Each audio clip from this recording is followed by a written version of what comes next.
Buongiorno a tutti. Avete mai pensato che un piccolo evento apparentemente insignificante possa avere un grande impatto a distanza? Avete mai pensato che il nostro organismo funzioni in modo più simile al modello meteorologico che a una macchina? Ecco, oggi parliamo dei sistemi complessi.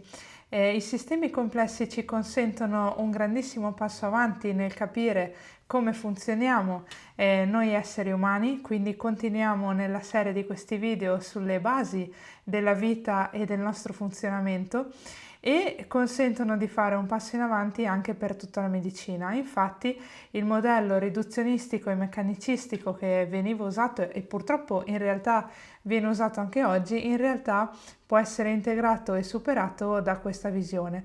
I sistemi complessi quindi non ci consentono di capire solo come funziona la meteorologia, l'economia, la psicologia, ma proprio anche come possiamo capire meglio proprio tutto il nostro organismo, capire meglio le interazioni con l'ambiente e anche consentire di costruirci una medicina che sia più efficace, coerente e anche più aderente a quello che accade. Infatti, sicuramente avete badato al fatto che ognuno di noi risponde alle stesse terapie in modo diverso, che ognuno di noi coltiva in modo diverso la sua salute, che ognuno di noi a parità di cena mangiata o di esperienza fuori all'aria aperta abbia delle reazioni diverse e così via. Tutto questo è possibile solo grazie al fatto che siamo sistemi complessi. Negli scorsi video abbiamo introdotto l'epistemologia, abbiamo visto cosa ci rende osservatori e perché è importante che osserviamo in un certo modo. Ecco, l'epistemologia costruttivista, se non avete visto lo scorso video andatevelo a recuperare, ci consente proprio di evolverci come osservatori e si abbina perfettamente a tutto il paradigma della complessità. Quindi sono due framework complementari, quello del costruttivismo e quello della complessità, e quindi sono due ingredienti importantissimi della torta che compone la comprensione di noi esseri umani e che in questo modo ci consente sia di intelligere meglio quest'epoca così complessa che anche di lavorare in modo più efficace per la nostra salute. Inoltre è fondamentale per i professionisti sanitari e anche per i medici per non solo capire meglio i pazienti ma anche per indirizzare al meglio le terapie. In questo video quindi ci sono 4 parti. 1. Cosa sono i sistemi complessi. 2. Come si differenziano i sistemi complessi dai sistemi lineari. 3. Vediamo brevemente un'introduzione su cos'è il caos deterministico e 4. La differenza tra complesso e complicato. Partiamo dal primo punto, cosa sono i sistemi complessi? Non so se vi è mai capitato di vedere delle formiche attorno al formicaio, sembrano così ordinate e in realtà è che sono ordinate e stanno agendo in modo anche coordinato tra di loro. Non so se vi è mai capitato vedere uno sciame di api o stare vicino a un alveare. Non so se avete mai badato a come si comportano gli uccelli. Non so se conoscete la finanza comportamentale, disciplina che ha fatto vincere a Kahneman il premio Nobel per l'economia, mi pare nel 2007, eccetera, eccetera, eccetera. Ecco, tutti questi sono esempi di sistemi complessi. Quindi innanzitutto vediamo cos'è un sistema. Un sistema è un insieme di componenti che interagiscono tra di loro e che strutturano un'entità a sé, appunto il sistema. Il sistema può essere lineare e complesso. Vediamo quindi qual è la definizione di sistema complesso. Ce n'è moltissime, quella che piace di più a me perché secondo me racchiude tutto ciò che è necessario è che il sistema complesso è un sistema dinamico e organizzato che è composto da moltissime componenti che interagiscono tra loro, in cui un cambiamento in una di esse provoca una propagazione di questo cambiamento anche a distanza, tale per cui il sistema è indivisibile. Quindi il sistema complesso è un'entità integrata a sé stante e in un certo senso senza suddivisioni interne. Ma come è nata questa cosa dei sistemi complessi?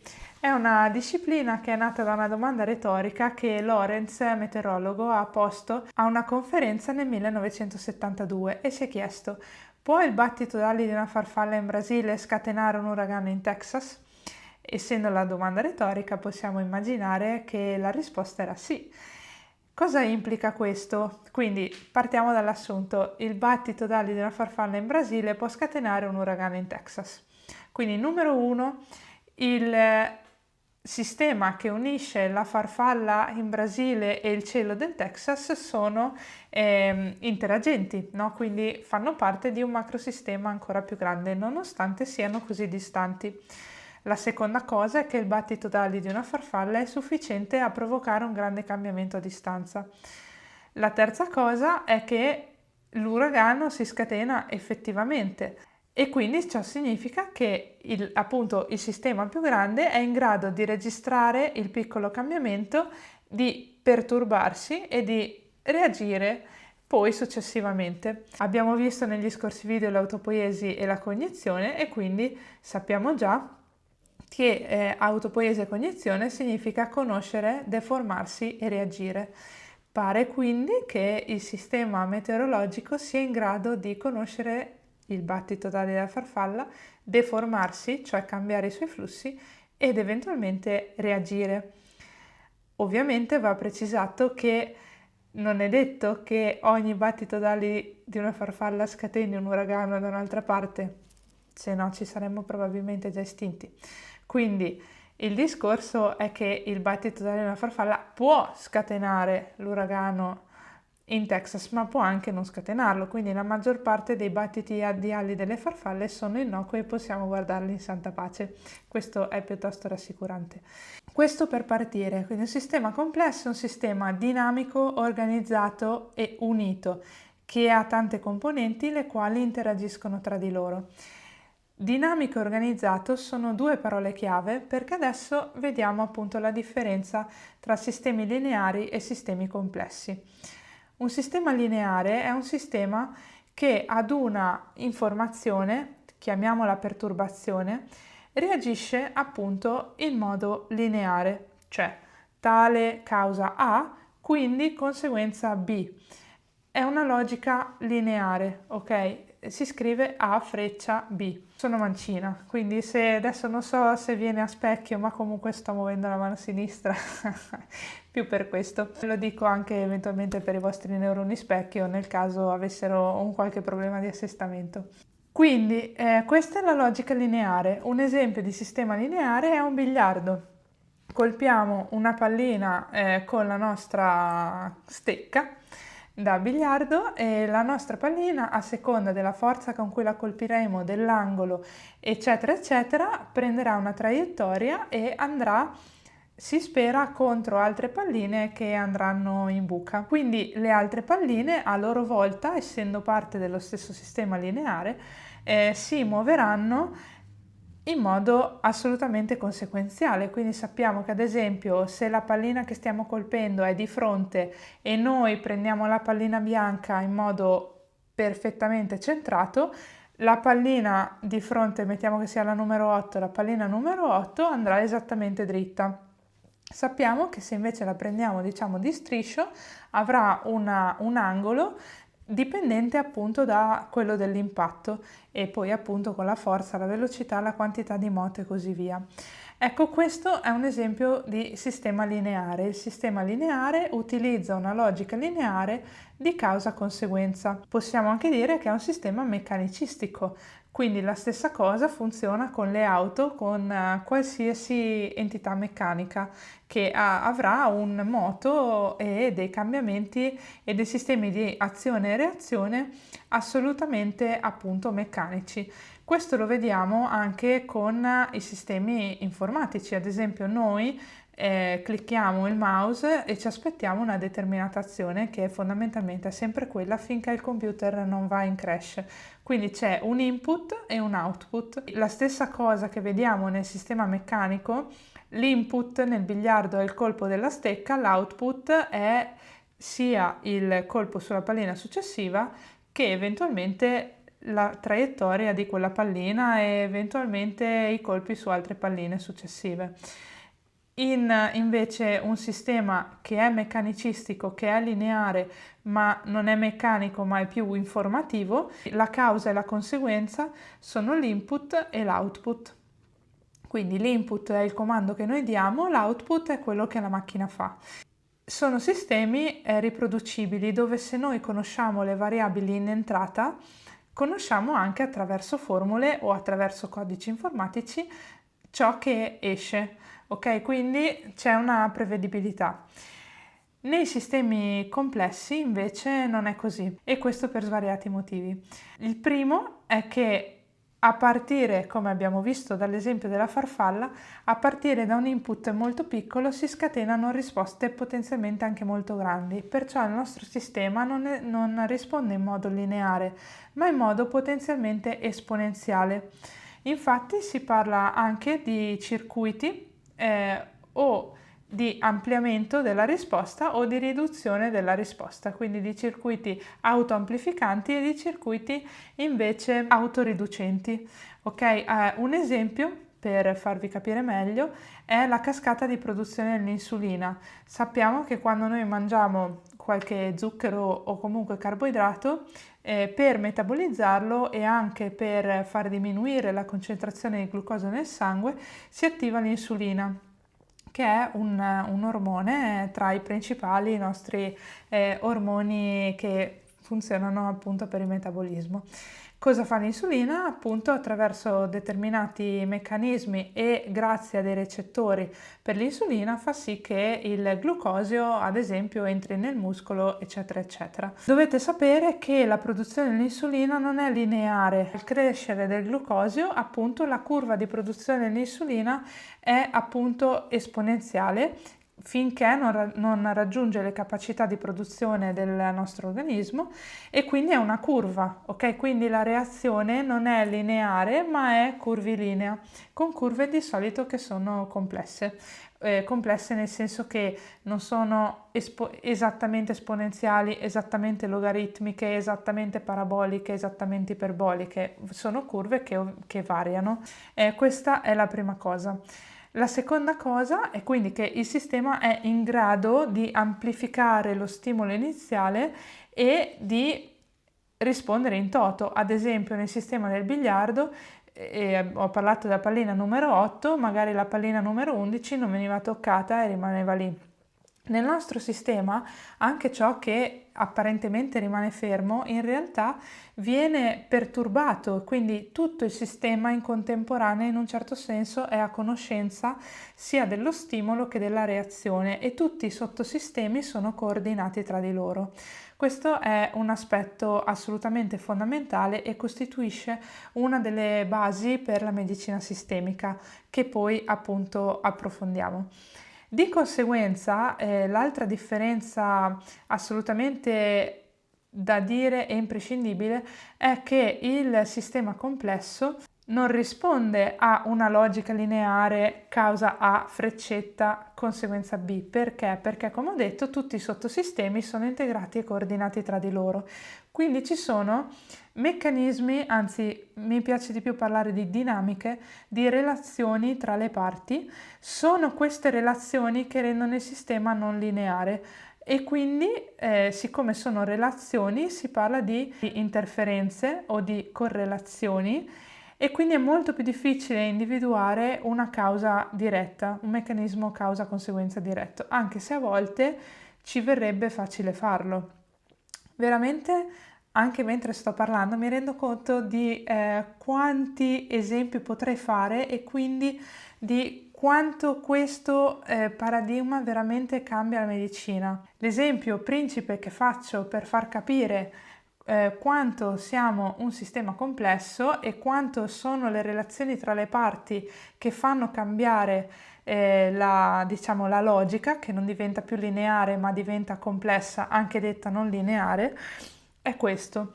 Noi prendiamo il cuore potenzialmente è anche riproducibile da una macchina, ok? Infatti esistono i cuori artificiali. Il cuore tecnicamente è una pompa, ok? Quindi pompa, riceve sangue e lo pompa nell'organismo attraverso poi l'aorta e quindi c'è tutto il circolo, sappiamo, arterioso, capillare, venoso, eccetera, eccetera. Quindi il cuore in teoria sarebbe un esempio di macchina. Ma cos'è che fa sì che il cuore sia un sottosistema del nostro sistema complesso? È l'innervazione. Il collegamento tra il cuore e le altre parti del corpo fa sì che il cuore non batta sempre in modo regolare, ma che i battiti del cuore cambino a seconda delle condizioni al contorno, che è un termine tecnico che significa a seconda di come cambiano le condizioni all'interfaccia con l'ambiente. Ovvero, nel momento in cui incontriamo una persona che ci piace, magari il nostro cuore inizia a battere forte, come anche può succedere prima degli esami o in presenza di qualcosa che ci agita. Quando invece dormiamo, il cuore è più lento. Quindi è il collegamento tra il cuore, il cervello, ma in generale il sistema simpatico-parasimpatico, che fa sì che il cuore batta e si reagisca anche in modo non lineare, quindi che si comporti in modo non lineare e che faccia parte anche del nostro sistema complesso, quindi che non sia una macchina, al di là della materialità biologica piuttosto che artificiale. Quindi il tema non è solo che il cuore è fatto di carne, non è fatto di metallo, ma è anche proprio che è incarnato in un sistema complesso che è il nostro e quindi si comporta anche da sistema complesso. Un altro esempio che in realtà apre poi a tutto l'argomento che svilupperemo di connessione mente-corpo e cervello-corpo è questo. Spesso si dice, ecco, ho l'ansia e quindi mi è venuta la gastrite. Ma il punto è che la gastrite non è una diretta conseguenza dell'ansia. Sia la gastrite che l'ansia fanno parte della risposta complessa del sistema a qualcosa che ci scatena una tale preoccupazione. Quindi noi non parliamo di causa e conseguenza come se l'ansia fosse la madre o il padre, quindi il sintomo genitore, e la gastrite o l'acidità di stomaco fosse il sintomo figlio, ma bensì sono due sintomi fratelli, un fratello maggiore che si manifesta prima, magari, che è l'ansia, un fratello minore che si manifesta dopo, che è l'acidità di stomaco. Quindi sono due conseguenze della stessa rete non lineare di risposte che si apre. Tutto questo appunto fa parte di un capitolo che svilupperemo in seguito, però intanto è solo per farvi capire quanto questi meccanismi in realtà siano profondi e vadano a influenzare veramente in modo universale tutto ciò che noi crediamo sul nostro organismo e tutti i nostri modi di capirlo e anche di individuare ciò che realmente è cruciale nella fisiologia e nella fisiopatologia, e quindi anche nella malattia e di conseguenza anche nella guarigione. Quindi veramente l'approccio sistemico cambia l'idea dell'umano e cambia il nostro approccio alla medicina, alle terapie di tutti i generi e tipi e alla salute. Quindi abbiamo visto che sostanzialmente un sistema complesso innanzitutto è dinamico, è organizzato, e questo riprende il discorso dell'auto-organizzazione che abbiamo visto negli scorsi video. È coordinato, quindi in grado di coordinare le risposte tra le varie componenti. Il tema della sincronizzazione o asincronizzazione è un altro, diciamo che ogni sottosistema ha i suoi tempi, però tutti a un certo punto oscillano armonicamente, quindi a un certo punto si sincronizzano e poi ognuno torna al suo ritmo. E la logica del sistema non è lineare, ma appunto è complessa, che significa che non ci sono cause A e conseguenze B, ma che ci sono reti di relazioni che fanno sì che le risposte non siano lineari, quindi descrivibili da rette, oppure ad esempio se noi pensiamo in ambito fisico, un sistema è meccanicistico anche se accelera, l'accelerazione è esponenziale, no? Come curva, però è una curva in un certo senso semplice e comunque descrivibile da un'equazione matematica che è molto codificata, mentre invece il sistema complesso non funziona in questo modo.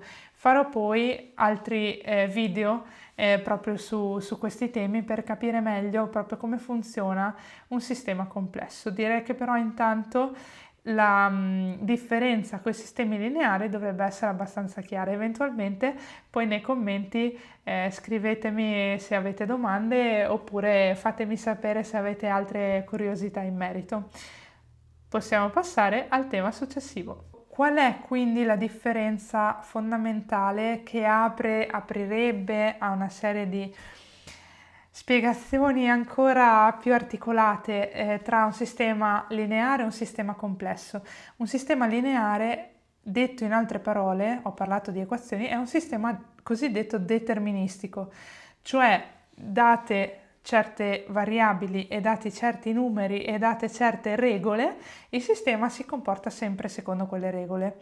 Ok, quindi gli output, li abbiamo chiamati così, sono determinati dagli input e dalle regole che li collegano agli output, mentre il sistema complesso è cosiddetto non deterministico, cioè anche a partire da variabili che conosciamo, eccetera, eccetera, si comporta in modo in un certo senso imprevedibile.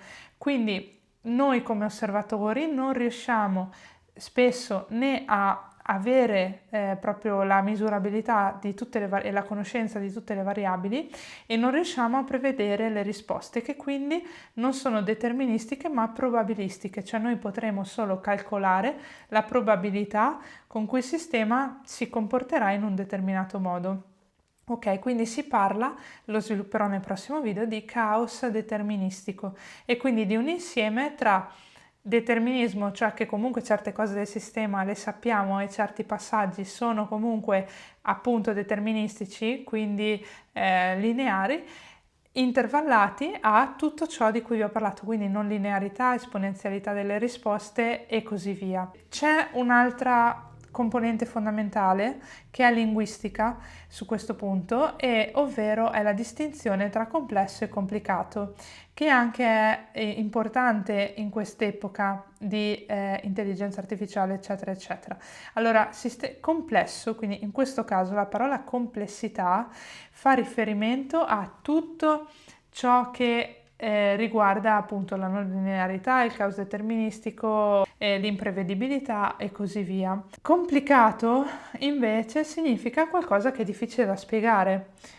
Un sistema complesso può essere anche complicato, un sistema complicato non è detto che sia complesso, ok? Quindi spesso adesso l'intelligenza artificiale è in effetti un'area grigia tra queste due definizioni, diciamo.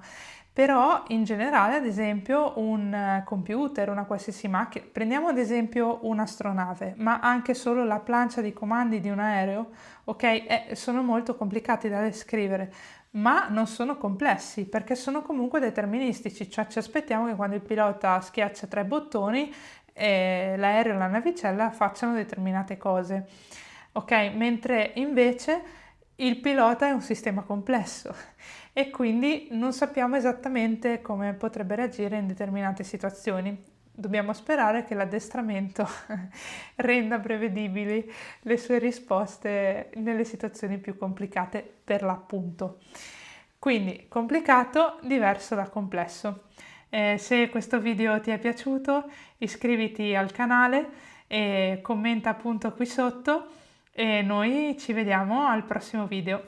Ciao!